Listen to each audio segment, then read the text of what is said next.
Brought to you by ITIL.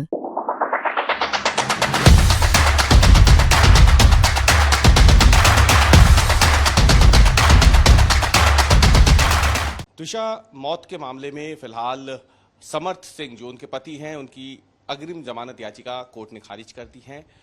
इस वक्त हमारे साथ मौजूद हैं उनके वकील जॉर्ज, जो इस वक्त बात करेंगे। सर, किस बेसिस पे आज ये जमानत याचिका, अग्रिम जमानत याचिका खारिज की गई है? अभी आदेश मुझे पढ़ने के लिए नहीं मिला है और अभी जो अपलोड होने का है आदेश।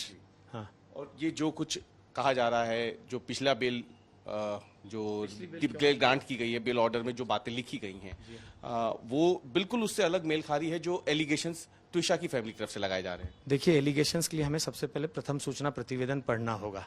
प्रथम सूचना प्रतिवेदन में हम पर 304 बी, जो पुरानी आईपीसी में जो धारा होती थी, नए में वो 82 है, ठीक है ना। और हमारे ऊपर इल्जाम लगा है कि हमने दहेज के लिए हत्या की है। ऐसी स्थिति में दहेज प्रताड़ना कारित की है मेरे पक्षकारों ने, ये प्रथम दृष्टया जो है ये दिखाना पड़ेगा। अब मुझ पर इल्जाम है कि मैंने 2 लाख रुपए का जो है दहेज मांगा है। मैंने 7 लाख रुपए इलेक्ट्रॉनिकली बैंक खातों में 5,25,000 समर्थ सिंह ने और 1,82,000 रुपए श्रीमती गिरिबाला सिंह ने अंतरित किए हैं इलेक्ट्रॉनिकली लड़की के खाते में, और 50,000 रुपए लड़की के भाई हर्षित शर्मा के खाते में उसकी शादी के अवसर पर। तो ऐसी स्थिति में ये कहना कि मैं 2 लाख रुपयों के लिए उनको परेशान कर रहा था, और एफआईआर में मुझ पर इल्जाम है कि लड़की के पास हाथ खर्च के लिए पैसे नहीं थे, इसलिए पिता कहते हैं कि मैंने पैसे ट्रांसफर किए। मेरा इस स्तर पर यह प्रश्न उठा रहा हूं कि 7.5 लाख रुपए 4-4.5 महीने के अंतराल में लड़की के खाते में गए। आखिरकार उसको इतने पैसे कहां खर्च करने पड़ रहे थे? ऐसा तो नहीं कि कोई व्यक्ति उसको पैसों के लिए परेशान कर रहा था, ये दनादन पैसे किसी को दे रहे थे क्या, मुझे नहीं मालूम। मैं जानना चाहता हूं, इसलिए मैंने आज न्यायालय में आवेदन लगाया कि बैंक स्टेटमेंट निकालिए, पता चले कि ऐसा तो नहीं आप यहां इन्वेस्टिगेशन कर रहे हैं, असल दोषी कोई और कहीं बैठा हुआ है, आप उसकी तरफ भी ध्यान दीजिए। यह मैंने ध्यान आकर्षित करने का प्रयास किया है। बेल ऑर्डर में यह भी बताया गया था कि जो त्विषा है वो दिल्ली गई जरूर, लेकिन अपने घर वो बहुत देर से पहुंची, और इसका बाद में कोई ठोस कारण उसने बताया नहीं परिवार को। हम इस संबंध में ज्यादा कुछ नहीं जानते हैं। हमें यह पता है कि हमारे यहां से वो 17 तारीख को निकली हवाई जहाज से, और उसके बाद में वो 18 तारीख तक वहां पहुंची नहीं। साहब, मेरे को एक बात मैं आपको बताना चाह रहा हूं, 2 पार्सल अमेजन से हमारे यहां आए इस शनिवार को, परसों जो शनिवार निकला है, और उन पार्सल्स को किसने बुक किया, वो कहां से, त्विषा को किसी ने भेजा या त्विषा ने स्वयं उसके लिए पैसों का भुगतान किया? हमने पुलिस को बताया कि साहब आप इसकी भी जानकारी निकालिए। क्या है सर पार्सल? नहीं मालूम, हमें नहीं मालूम। 3 बजे से 6 बजे तक वो ब्यूटी पार्लर में थी, 9:30 बजे तक सारे परिवार के साथ बैठ करके उसने टीवी देखा है। सीसीटीवी फुटेजेस जो हैं, डीवीआर पूरा जब्त करके पुलिस ले गई है। शाम को कपल काउंसलिंग के लिए वो मनोचिकित्सक के पास गई थी। ऐसी स्थिति में जब वो आने वाले कल और परसों के लिए स्वयं को प्लान कर रही है, और जब ये बात रिकॉर्ड पर आ रही है कि भाई जो पैसे या फोन कॉल, किसी से फोन पर बात कर रही थी, और फोन पर बात करने के बाद वो ऊपर चढ़ते हुए दिखती है सीसीटीवी के फुटेज में, और उसके बाद जो है मां का फोन आता है लड़की की, और वो कहती है कि मेरी बेटी फोन नहीं उठा रही मिसेस गिरिबाला सिंह को, जरा देखिए वो कहां है।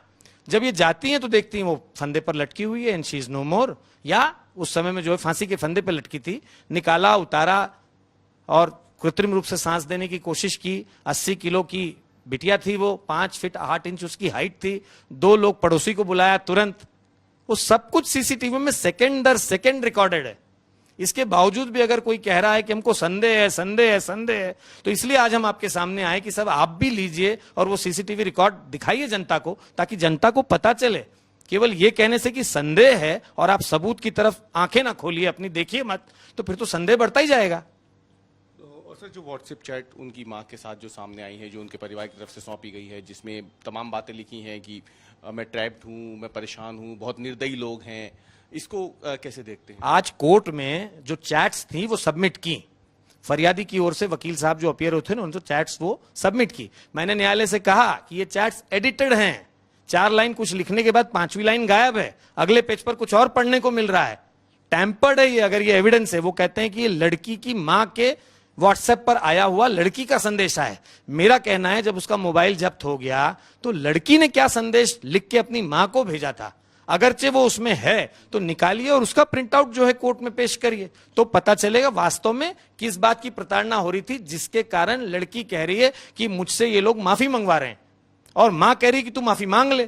तो मैं जानना चाहता हूं कि माफी आखिर ऐसा गुनाह क्या कर दिया कि तुमको माफी मांगनी पड़ रही है? नाक रगड़वाने की बात कर। हाँ, मुझे नहीं समझ में आ रहा साहब, वो पूरा सिलसिला अगर पूरी चैट्स पढ़ने को मिलती बिना एडिट किए तो हम किसी निष्कर्ष पे पहुंच पाते। सर आप मेरे को एक चीज बताइए, 17 तारीख को बिटिया जो है गई दिल्ली अपने माँ बाप के घर, 23 तारीख को वापस आई, फिर उसके बाद में गई, फिर 30 तारीख को वापस आई। अगर उसको हमारे यहाँ ये कहा जा रहा था कि ये बच्चा किसका नहीं मालूम, तू इसको अबॉर्ट करा, तो वो अपने बच्चे की रक्षा के लिए हमारे घर आएगी या अपने ही घर में रहेगी और वहां रहकर बच्चे को रक्षा करेगी? 17 तारीख को हजेला हॉस्पिटल जाते हैं, वहां पता चलता है आप गर्भवती हो। 30 तारीख को आप कहते हो कि नहीं मैंने कुछ खा लिया है ड्रग्स वगैरह, बच्चे को नुकसान हो सकता है, लेकर चलिए। वहां जाकर के डॉक्टर के पास खुद बंसल हॉस्पिटल में वो लिखवाती हैं दवाई एमटीपी की, उसमें लिखती हैं कि अनप्लान्ड प्रेगनेंसी है, कंसेंट देती हैं डॉक्टर को। करिए ना जांच साहब इन विषयों पर, इन डॉक्टरों के स्टेटमेंट्स लीजिए। जो हम कह रहे हैं, हम पे ये इल्जाम लगा रहे हैं कि वहां हमारा रिश्तेदार है, यहां हमारा रिश्तेदार है, पूरी दुनिया हमारी रिश्तेदार है। उनको यही आरोप लगा आप तो पुलिस हो साहब, आप इन्वेस्टिगेशन करिए ना, करके ये सब चीजें सच्चाई लाइए सामने। इन्वेस्टिगेशन पे आपको भी मतलब पूरा डाउट यकीन है साहब, क्यों नहीं है यकीन? और हम कह रहे हैं आपको किसी भी इंटरनेशनल एजेंसी को दे दीजिए, आप तो किसी से भी जांच कराइए। हमारे दामन में ऐसा है क्या जो हम छुपाएं? सब तो दे दिया हमने, 2-2 बार पुलिस आ गई, कमरा अभी तक सील्ड है। अब एक वहां पर फोक्सवैगन गाड़ी की चाबी मिली, एक वहां पर जो है किसी फ्लैट की चाबी मिली। पुलिस को कहा ये ले जाइए, देखिए क्या है ये, आखिरकार ये चाबी किसकी है, मालूम तो करिए। और जो आरोप लग रहे हैं कि बड़ी इन्फ्लुएंसिंग फैमिली है, इस वजह से परिवार चाह रहा है कि हमारे या तो दिल्ली में पोस्टमार्टम हो या इन्वेस्टिगेशन एसआईटी। पोस्टमार्टम तो आप 2 बार करिए, 4 बार करिए, इंटरनेशनल स्पेशलिस्ट को बुला लीजिए, उसके बाद पोस्टमार्टम कर लीजिए, हमको कोई परेशानी नहीं। हमने तो शव को अपनी आंखों से देखा है, हमें पता है कि शव बिल्कुल बेदाग था।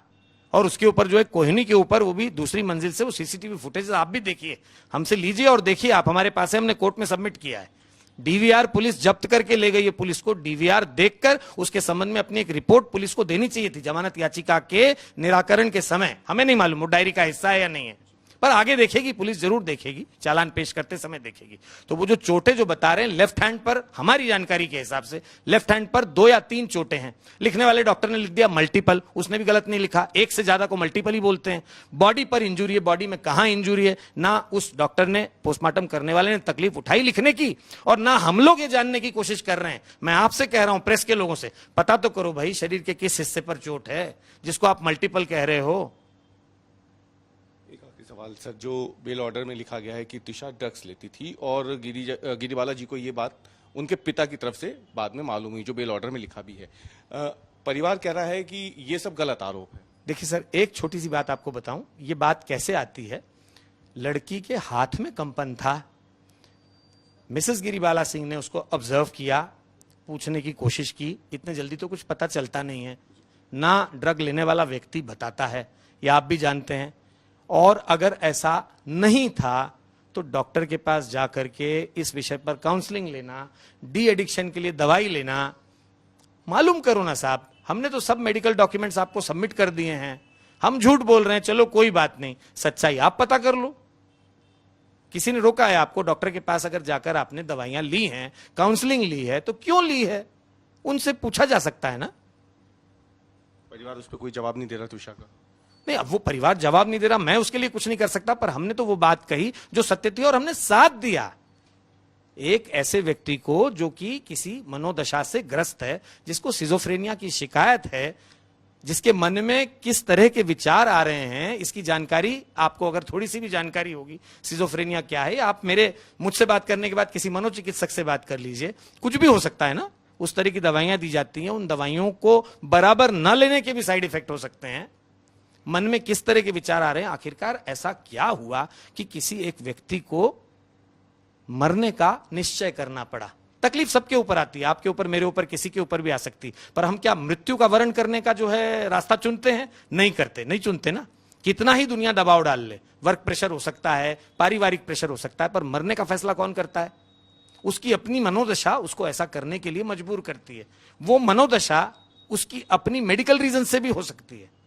अब आप उसका कारण बाहर ढूंढ रहे हैं, ये नहीं ढूंढना चाह रहे हैं कि 7 लाख रुपए आखिरकार लड़की ने 4.5 महीने में कहां खर्च कर दिए। और सर, ये जो पार्सल आए, ये मौत के बाद घर पहुंचे? मौत के बाद आए। इस शनिवार को, देखिए क्या तारीख थी शनिवार को, 16 तारीख को आए हैं। हमने नहीं खोले हैं, हमने पुलिस को बताया, पुलिस हमारे घर आई थी, हमने पुलिस को बताया, अभी फिर कोर्ट को भी बताया, लिख के दिया है कोर्ट में, संज्ञान लीजिए, उन पार्सल्स को जब्त करिए, मालूम करिए उसका पैसा किसने भुगतान किया, कहां से आ रहे हैं, कब ऑर्डर हुआ था, कुछ तो पता चलेगा ना। उसी से तो मनोदशा पता चलेगी कि मृतक के दिल दिमाग में क्या चल रहा था। गलत फ्रेम किया जा रहा है फैमिली को। एकदम गलत फ्रेम किया जा रहा है साहब, दोष है हमारा। आज की तारीख में मैं कहता हूं किसी परीक्षा में मत बैठो, चयनित हो गए तो बाल बच्चे नहीं पाल पाओगे अपने, दुनिया आपको फंसा देगी। जिसकी तनख्वाह 3 लाख है, जिसकी इनकम जो है, लड़का समर्थ क्रिमिनल लॉयर, मशहूर लॉयर लिख रहे हैं प्रेस वाले, और ये नहीं लिख रहे हैं कि वो भी कुछ पैसे कमाता होगा तो 2 लाख रुपए मांगेगा अपनी पत्नी से, और 2 लाख के लिए जो है उसको मरने के लिए मजबूर कर देगा। उसके बाद उसकी जिंदगी में क्या बचेगा? उसकी जिंदगी तो बड़ा शून्य हो गई ना। और पुलिस लिख करके दे रही है कि आने वाले समय में ऐसे लड़के को छोड़ दिया तो गलत प्रभाव पड़ेगा, और हो सकता है कि वो दोबारा ऐसा क्राइम करे, तो दोबारा क्राइम करने के लिए दोबारा शादी भी करनी पड़ेगी, तब फिर से किसी को दहेज के लिए मरने के लिए मजबूर कर पाएगा आदमी। मैं ये मेरी जो है ना, ये आप समझिए, मैं एक व्यंग कर रहा हूं, ये मेरा व्यंग है, अगर आप समझ पा रहे हो। नाम से बात करने के लिए सर। तो ये एडवोकेट हैं गिरिबाला सिंह जी के, समर्थ के, जिनके ऊपर आरोप लगे हैं कि दहेज प्रताड़ना की उन्होंने ट्विशा की और उसके बाद ट्विशा की मौत हो जाती है। तो इस पूरे मामले में आज तक से एक्सक्लूसिव बातचीत की है उनके वकील ने।